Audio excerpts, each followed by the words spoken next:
সংস্কারের বিপক্ষে তো আমরা নই, আমরা সেই সংস্কারের পক্ষে। অতএব আমরা হাঁ ভোট দেব, এটাই আমাদের সিদ্ধান্ত। পৃথিবীর বিভিন্ন দেশে আমাদের অনেক ভাই বোনেরা তারা ভোটার হয়েছেন এবং তারা নির্বাচনে তাদের ভোট প্রয়োগ করবেন। তাদের কাছে যে ব্যালট পেপার পাঠানো হয়েছে, সেই ব্যালট পেপারে কেউ মনে করতে পারেন ঘটনাক্রমে, কিন্তু আমরা বলি যে এটা খুব উদ্দেশ্যমূলকভাবে দেশের কয়েকটি রাজনৈতিক দল তাদের নাম এবং প্রতীকটা প্রথম লাইনে দেওয়া হয়েছে, অথচ বিএনপির নাম এবং প্রতীক ঠিক মাঝখানে দেওয়া হয়েছে, যেটা ভাঁজ করলে কাগজটা এটা ভালো করে নজরেই পড়বে না। আমরা এই নিয়ে কথা বলেছি তাদের সঙ্গে, তাদের কথায় মনে হয়েছে যে তারা বিষয়টি ঠিক ওইভাবে খেয়াল করেন নাই এবং অ্যালফাবেটিক্যালি ঠিক আছে কিনা এটাই তাদের কাছে বিবেচনার বিষয় ছিল।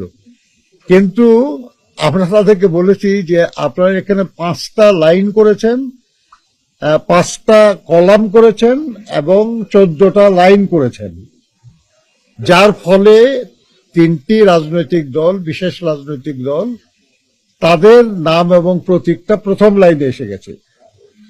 এটা যদি 5টা না হয়ে 6টা কলাম হতো বা 4টে কলাম হতো, 14টার জায়গায় যদি 12টা বা 16টা লাইন হতো, তাহলে কিন্তু এই ব্যাপারটা এইভাবে সাজানো সুযোগ ছিল না। কাজেই ব্যাপারটা ইচ্ছাকৃতভাবেই করা হয়েছে এবং আপনারা হয়তো নজরে পড়ে নাই, কিন্তু যারা আসলে ভেতরে কাজটা করেছে সম্ভবত তারা এটা কোনো উদ্দেশ্য নিয়েই করেছে।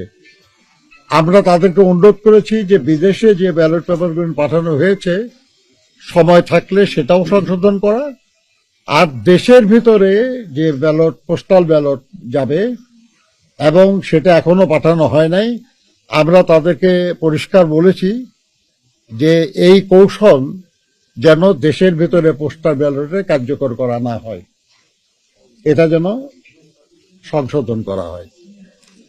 আমরা এটাও বলেছি তাদেরকে যে এই পোস্টাল ব্যালট পৃথিবীর বিভিন্ন জায়গায় যে পদ্ধতিতে বিতরণ করা হচ্ছে এবং এটা সঠিক হচ্ছে না, এটা কিছু ত্রুটি হচ্ছে, যার জন্য আমরা দেখেছি যে বাহরাইনে একটি বিশেষ রাজনৈতিক দলের নেতৃবৃন্দ তারা এই অনেকগুলি ব্যালট পেপার তারা সেটা হ্যান্ডেল করছে। এটা ভিডিও মিডিয়া প্রকাশিত হয়েছে, ভাইরাল হয়ে গেছে।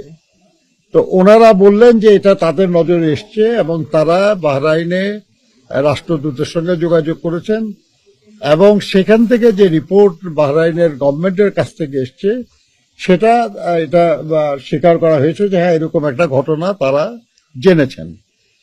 কিন্তু এই ব্যাপারে আরো তদন্ত করে তারা রিপোর্ট দিবেন এবং সেই অনুযায়ী তারা ব্যবস্থা গ্রহণ করবেন। আপনারা জানেন যে নির্বাচন কমিশনের পক্ষ থেকে বলা হয়েছিল যে যদি কেউ এই ভোটে কোন রকমের কারচুপির চেষ্টা করে তাহলে তাদের এনআইডি কিংবা তাদের যে জাতীয় পরিচয় এবং ভোটার এগুলো সব তারা ব্লক করে দেবেন। আমরা মনে করি যে যারাই এই নির্বাচনকে বিঘ্নিত করার জন্য এটাকে কারচুপি করার চেষ্টা করছে তাদের বিরুদ্ধে যেন আইন অনুযায়ী কার্যকর ব্যবস্থা নেওয়া হয়। এটা আর একটা বিষয় আমরা আলোচনা করেছি, তারা বলেছেন তারা এই ব্যাপারে ব্যবস্থা নেবেন। আমরা দেখেছি যে একটি বিশেষ রাজনৈতিক দল তারা আমাদের ভোটারদের কাছে বিভিন্ন এলাকায় সারা দেশেই প্রায় তারা তাদের ভোটার আইডি কার্ড, তাদের এনআইডি কার্ড, তাদের মোবাইল নাম্বার এগুলো সংগ্রহ করছে। উদ্দেশ্য পরিষ্কার বোঝা যায় যে কেন তারা এটা করছে। আমরা বহু নির্বাচনে অংশগ্রহণ করেছি কিন্তু কখনো এই ঘটনা ঘটে নাই, আর আসলে এটার কোনো প্রয়োজনও নাই, কিন্তু তারপরেও যে করা হচ্ছে এটা তো কোনো বিশেষ উদ্দেশ্যেই করা হচ্ছে। এটা নির্বাচনে ভোটটা ভুয়া ভোটার তৈরি করে তাদেরকে দিয়ে ভোট দেওয়ার চেষ্টা করার একটা ব্যাপার আছে এবং তাদের বিকাশ নাম্বার নেওয়ার অর্থ হলো যে কিছু অর্থকরী লেনদেনেরও সম্ভাবনা আমরা দেখছি। আমরা এই ব্যাপারে তাদেরকে ব্যবস্থা নেওয়ার জন্য বলেছি, কারণ এটা নির্বাচন কমিশনের দেখার বিষয়। তারা বলেছেন তারা এই ব্যাপারে প্রয়োজনীয় ব্যবস্থা গ্রহণ করবেন। আমরা এসব ব্যাপারে প্রত্যেক ব্যাপারে আমরা এক চিঠি তাদেরকে দিয়েছি।